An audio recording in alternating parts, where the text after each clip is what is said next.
పోగొట్టుకున్నది ఏదైనా తిరిగి దొరికితే దానిని చాలా జాగ్రత్తగా చూసుకోవాలి. మరోసారి పోగొట్టుకుంటే మళ్ళీ మన దాకా చేరదు. అది బంధమైనా సరే, వస్తువైనా సరే. ఎంతైనా సంపాదించు, తప్పులేదు. రేపటి రోజున నీ ఆరోగ్యం బాగోలేకపోతే నీ పిల్లలు వైద్యులను సంప్రదించేలా పెంచు, లాయర్లను, మధ్యవర్తులను కాదు. మనిషి ఆశ వదులుకున్నప్పుడు మాత్రమే పోగొట్టుకున్నదంతా తిరిగి పొందగలడు. జీవితంలో ఒక్క విషయం బాగా గుర్తుపెట్టుకోండి. నాకు ఎవరి అవసరం లేదు అనుకునేవాడు, మరి అందరికీ నేనే అవసరం అనుకునేవాడు బాగుపడినట్లు ఈ చరిత్రలోనే లేదు. పని చేయాలిరా అనుకునే వాడికి ఎక్కడో చోట దారి దొరుకుతుంది. చెయ్యొద్దు అనుకునే వాడికి సాకు దొరుకుతుంది. నీ చేత కాకపోయినా కూడా నువ్వు ఎదుర్కోవాల్సిన యుద్ధం జీవితం.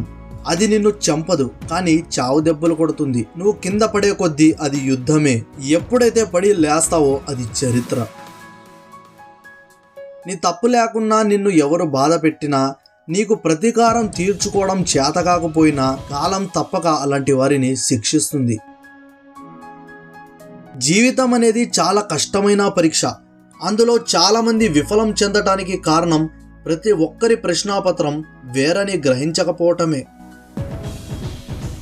కోల్పోయిన వాటి గురించి ఆలోచిస్తూ కూర్చుంటే ఉన్న వాటిని కూడా కోల్పోవాల్సి వస్తుంది. కొమ్ము నుండి రాలిపోయిన పువ్వులు మళ్ళీ అతుక్కుపోవచ్చు, కానీ కొమ్ము బలంగా ఉంటే మళ్ళీ పూలు పూయొచ్చు కదా.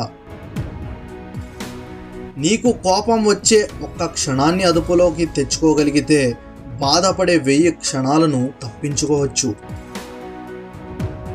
మిత్రులారా, మేము కష్టపడి వీడియోస్ అయితే చేస్తాము. మీరు వీడియో చూసి లైక్ చేయకుండానే పోతారు. ప్లీజ్ ఒక్క లైక్ చేసి ఛానల్ను తప్పకుండా సబ్స్క్రైబ్ చేసుకోండి.